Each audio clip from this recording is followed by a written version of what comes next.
أعوذ بالله من الشيطان الرجيم بسم الله الرحمن الرحيم. Yang pertama saya akan mulai dulu dengan firman Allah Subhanahu wa taala dalam pembukaan bahasan kita dalam surah Al-Ahzab surah nomor 33 ayat 21. Bunyinya a'udzubillahi minasyaitonir rajim. قد كان لكم في رسول الله أسوة حسنة لمن كان يرجو الله واليوم الآخر وذكر الله كثيرا. Sesungguhnya telah ada pada diri Rasulullah Muhammad sallallahu alaihi wasallam suri tauladan yang baik bagi kalian, yaitu bagi orang-orang yang mau mengharapkan rahmat Allah. Dia dapat rezeki, dipenuhi kebutuhannya, dimaafkan kesalahannya, diberikan kebahagiaan dunia, diselamatkan, dan juga diberikan kebahagiaan di akhirat. Dan juga yang ingin mendapatkan yang terbaik di hari kiamat, dan dia ingin berzikir atau menyebut Allah dengan zikir yang banyak. Firman Allah SWT dalam surah Al-Ahzab ayat 21 ini menekankan kepada kita bahwasanya ada anjuran dari langsung sampai pencipta Allah agar menjadikan Nabi Muhammad SAW sebagai suri tauladan. Jadi betul-betul memang ini sebagai tolok ukur cara makan, minum, tidur, bergaul, ya, bermuamalah secara umum. Juga termasuk dalam kehidupan sosial, dalam rumah tangga, berinteraksi dengan orang-orang, ini masuk dalam bab muamalah semuanya. Begitu juga dengan hal-hal yang lainnya, seperti peperangan, transaksi jual beli, dan segala macam hal. Semuanya itu masuk dalam anjuran agar mencontohi beliau. Kenapa? Karena Allah sebutkan dalam surah Al-Qalam. Surah nomor 68 ayat 4. Semua itu kita dianjurkan selain beliau utusan Allah, Allah sendiri memuji nabinya. Perhatikan, dan ini menjadi landasan bahasan kita. Surah Al-Qalam surah nomor 68 ayat 4. A'udzu billahi minasyaitonir rajim wa innaka la'ala khuluqin 'azim. Sungguhnya kau Muhammad benar-benar memiliki budi pekerti atau akhlak yang mulia. Jadi memang Allah Subhanahu wa taala yang langsung memuji ciptaannya ini. Dan ini bukan main-main, ya. Andai saja seseorang di antara kita seperti Anda yang ikuti acara dari Zoom misalnya, berada di satu perusahaan, atau teman-teman yang ikuti acara kita live di medsos, Anda ada di satu perusahaan. Bagaimana perasaan Anda pada saat Anda dipuji oleh atasan Anda? Dikumpulin orang-orang, kemudian dikatakan kalau si fulan ini atau si fulana ini orang yang saya recommended, orang yang baik akhlaknya, orang yang berprestasi di perusahaan, maka saya yakin dia akan bangga. Mungkin menjadi sebuah momentum terindah, ya, dalam hidupnya.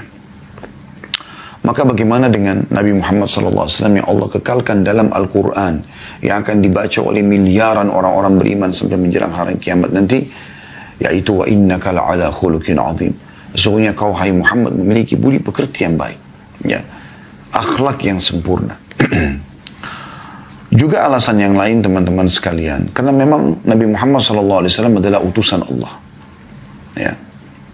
Dan kita bisa lihat firman Allah Subhanahu wa taala tentang masalah itu. Jadi suri tauladan ini karena beliau memiliki akhlak yang baik, dan juga beliau memang diutus untuk alam semesta. Allah sebutkan dalam surah Al-Anbiya surah nomor 21 ayat 107, A'udzu billahi minasyaitonir rajim wa ma arsalnaka illa rahmatan lil alamin. Kami enggak mengutus kau hai Muhammad kecuali sebagai rahmat bagi semesta alam. Semuanya, jin, manusia, tumbuh-tumbuhan, hewan-hewan. Nabi Muhammad SAW bukan hanya sekedar untuk orang-orang Islam, tapi diutus oleh Allah untuk alam semesta ini.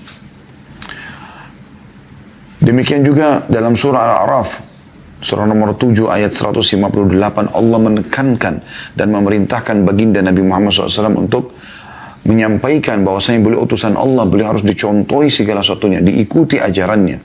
Ya. Al-A'raf 158, A'udzu billahi minasyaitonir rajim, Qul ya ayuhan nasu inni rasulullahi ilaikum jami'a. Al-ayah, yang artinya, katakan hai Muhammad, sebar luaskan, sampaikan kepada semuanya. Bukan hanya orang Arab, bukan hanya orang Muslim, tapi katakan hai manusia, semuanya, semua suku, semua negara, ya, semua bahasa. Sesungguhnya aku adalah utusan Allah untuk kalian semuanya. Kalau sudah utusan Allah berarti untuk dicontohi, ya, diikuti akhlaknya, ya, anjuran-anjurannya, tuntunannya, dan menjauhi semua apa yang dilarang. Demikian pula dalam surah Saba ayat 28 Allah Subhanahu wa taala berfirman, A'udzu billahi minasyaitonir rajim. Wa ma arsalnaka illa kaffatan lin-nasi basyiran wa nadhira walakin aktsaran nasi la ya'lamun. Kami enggak mengutus engkau hai Muhammad melainkan kepada umat manusia seluruhnya sebagai pembawa berita gembira. Maksudnya berita gembira kepada orang-orang beriman, karena dengan mereka patuh, mereka menjalankan perintah-perintah yang wajib ataupun sunnah, maka mereka akan mendapatkan balasan kebahagiaan dunia, ya, rezeki, dan juga di akhirat akan selamat masuk ke dalam surga. Dan sebagai pemberi peringatan, maksudnya bagi orang-orang yang melanggar, agar mereka hati-hati. Ada ancaman-ancaman hukuman di dunia dan juga hukuman di akhirat nanti. Tetapi sayangnya, kebanyakan manusia tidak mengetahuinya. Maksudnya tidak mau belajar, tidak mau cari tahu. Mereka lalai. Tapi saksi bahasan kita, kami tidak mengutus ke engkau hai Muhammad kecuali untuk alam semesta. Memang untuk menjadi contoh. Nah ini yang masih luput dari banyak kaum muslimin, teman-teman sekalian. Kita masih menganggap Nabi Muhammad SAW adalah untuk kita saja. Sehingga kita pun kalau beriman pada risalah beliau, kemudian kita contohi akhlak-akhlaknya, kita terapkan syariat yang dibawa oleh beliau, kita menginjakan tuntunan atau anjurannya atau perintahnya dan kita tinggalkan larangannya, maka sebatas itu saja. Seakan-akan hanya untuk umat Islam. Tidak. Kita menyebarluaskan, menyampaikan kepada mereka tentang masalah perintah-perintah Allah Subhanahu wa taala, termasuk masalah akhlak ini. Memang umat Islam menjadi contoh dalam masalah kejujuran, kedermawanan, ya, tepat janji, ya, balas budi, ya, berterima kasih dan segala macam hal. Demikian pula Allah Subhanahu wa taala ingatkan dalam surah Al-Furqan ayat 1. A'udzu billahi minasyaitonir rajim. Tabarakalladzi nazzala al-furqana 'ala 'abdihi liyakuna lil alamina nadhira. Ya. Segala puji atau maha suci Allah yang telah menurunkan Al-Furqan atau Al-Quran kepada hambanya Muhammad sallallahu alaihi wasallam. Untuk apa? Agar dia Muhammad SAW menjadi pemberi peringatan kepada seluruh alam. Agar dia menjadi contoh bagi mereka. Nah, ini dalam muamalah, dalam segala hal. Dalam menyampaikan agama Allah SWT. Dan juga menjadi contoh. Dia adalah orang yang paling layak untuk dijadikan sebagai idola. Suri tauladan di sini, ya. Dicontohi semua kehidupan beliau. Diciplak hidup beliau. Demikian pula dalam statement atau dari ayat-ayat ini semua, ya. Ada cukup banyak ayat tapi saya langkahi saja, ada beberapa yang saya susun. Namun ada yang saya ingin titik beratkan karena masih ada banyak poin-poin yang akan kita bahas tentang akhlak Nabi SAW. Dari semua ayat yang tadi kita bacakan itu, ada statement yang menarik dari Ibnu Taimiyah rahimahullah.